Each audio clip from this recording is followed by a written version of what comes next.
Assalamu alaikum. Today we are going to start our topic of psychology with some other details about personality development. And today we are going to start ERG theory by Elderfer. Elderfer, he was from USA, compressed Maslow's five human needs into three categories. इससे पहले हम लोगों ने Maslow's की theory पढ़ी है, उसमें कितने उसने कैटेगरी बयान की हुई थी, उसने फाइव कैटेगरीज को बयान किया हुआ था। अभी जो हम लोग एल्डरफर की जो थ्योरी पढ़ने लगे हैं, इसमें इन्होंने उन्हीं फाइव नीड्स को थ्री कैटेगरीज में डिफाइन किया। ERG इसका जो नाम है वो है ERG बाय एल्डरफर। यहाँ पर ERG stands for, E stand for existence, R stand for relatedness and G stand for growth. Suggested that people can be motivated by needs by more than one level at a same time. ये कहते हैं कि जो human being है, जैसा कि Maslow की theory को थोड़ा सा रिकॉल करें तो उसमें उन्होंने कहा था कि जब ह्यूमन बीइंग की एक नीड जब पूरी हो जाती है तब वो जाके दूसरी नीड के बारे में सोचता है या दूसरी नीड पे पहुंचता है।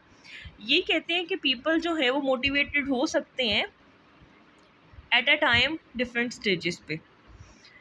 It acknowledges that importance of needs varies for each person and as circumstances changes. ये कहते हैं कि every human being is not same. सब जो हैं वो सेम नहीं सोचते हैं, सबकी सेम कैपेबिलिटीज़ नहीं है।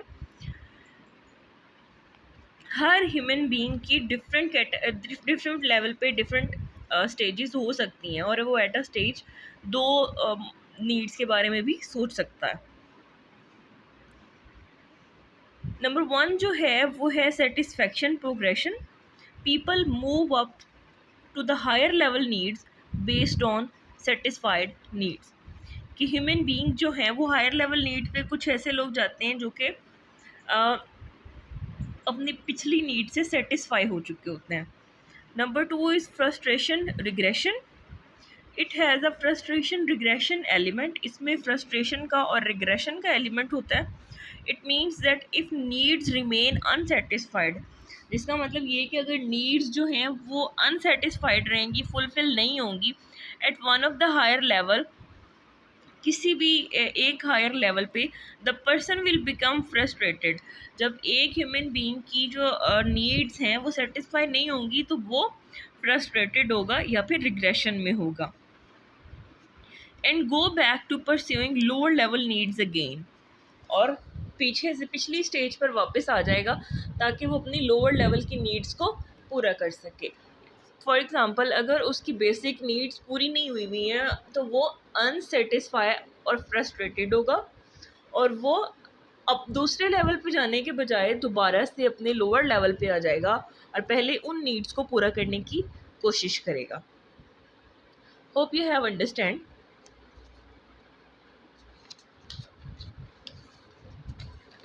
अब देख लेते हैं ERG क्या है।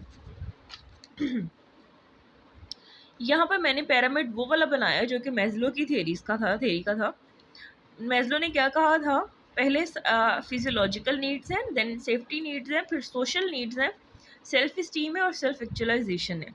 यहाँ पे मैंने साथ में इनको एरो से बता दिया, पहले पढ़ लेते हैं फिर बता देते हैं। एग्जिस्टेंस नीड, पहले E stand for existent need. तो what are existence need? Let's begin. These includes Maslow's first two level of hierarchy. ये मैस्लो की दो पहली नीड्स को कवर करता है। These includes all form of material and physiological needs and safety needs. ये physiological needs और safety needs दोनों को कवर करता है। पहली दो नीड्स मैस्लो की थी, फिजियोलॉजिकल नीड्स, सेफ्टी नीड्स। आप पिरामिड में देखें, मैंने साथ में एक एरो लगाया हुआ है और उसके सामने लिखा हुआ है एग्जिस्टेंस नीड, कि ये दोनों जो हैं एग्जिस्टेंस नीड में आती हैं।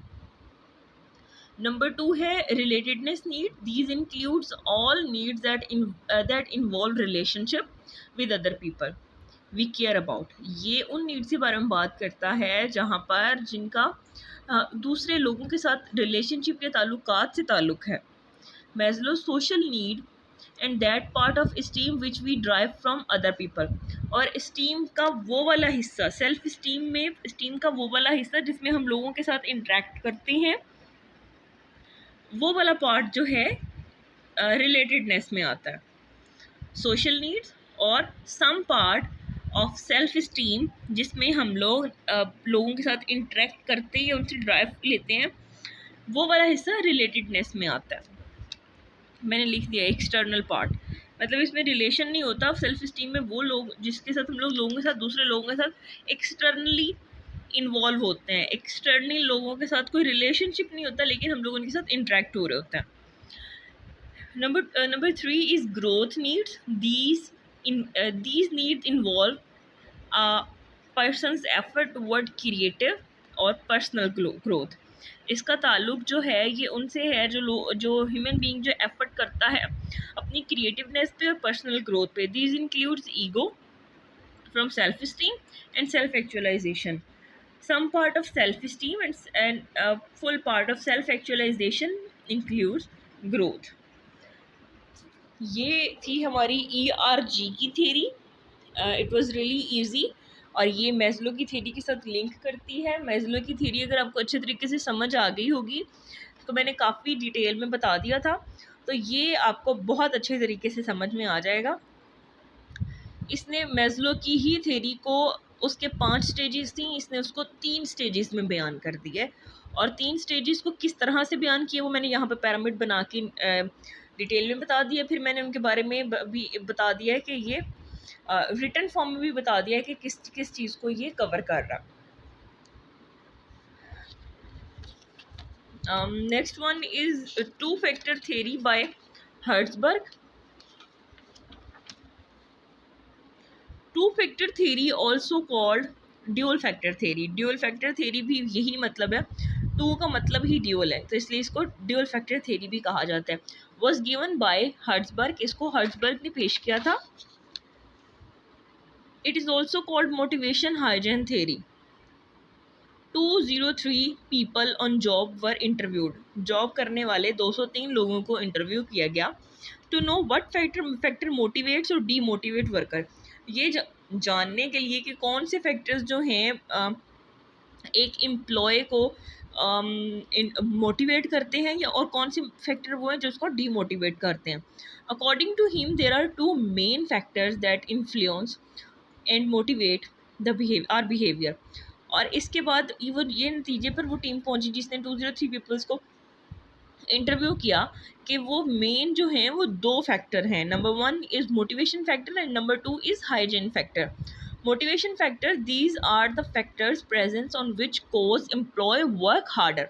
ये वो वाले फैक्टर्स हैं जिसमें एम्प्लॉय जो है वो ज़्यादा मेहनत से काम करता है। These are founded within the actual job itself. ये एक्चुअल जॉब में पाए जाते हैं। एक्चुअल जॉब का यहाँ पर मतलब ये है कि if someone is doing work in a factory और कंपनी एज अ वर्कर और एज अ एम्प्लॉय, और उसका काम जो है कोई फॉर एग्ज़ाम्पल उसका काम है, एक छोटी सी फैक्ट्री की हम बात कर लेते हैं, उसका काम कपड़े सिलाई करना है, तो कपड़े सिलाई करने के हिसाब से जो उसको मोटिवेशन के फैक्टर जो भी फेस करता है उसको मोटिवेशन फैक्टर कहा जाता है। दीज आर ऑल्सो कॉल्ड सेटिस्फायर, इनको सेटिस्फायर भी कहा जाता है।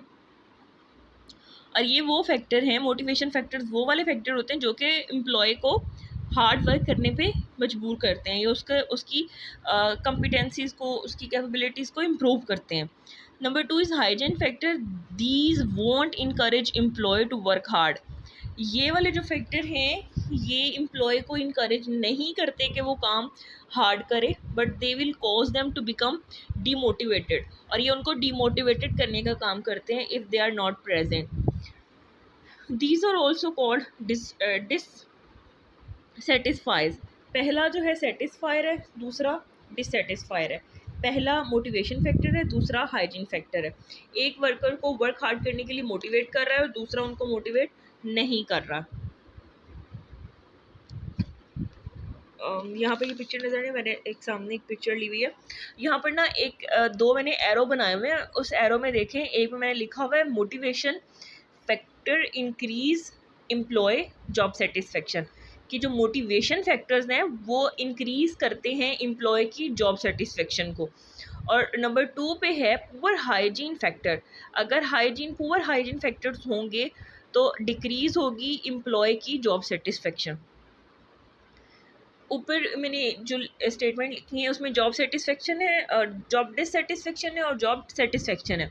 जॉब डिससेटिस्फेक्शन के जो फैक्टर है वो हाइजीन फैक्टर आ जाते हैं, जिसमें वर्किंग कंडीशंस आ जाती हैं कि किन हालात में एक वर्कर काम कर रहा है, को वर्कर के साथ रिलेशनशिप है, पॉलिसीज़ एंड रूल्स एंड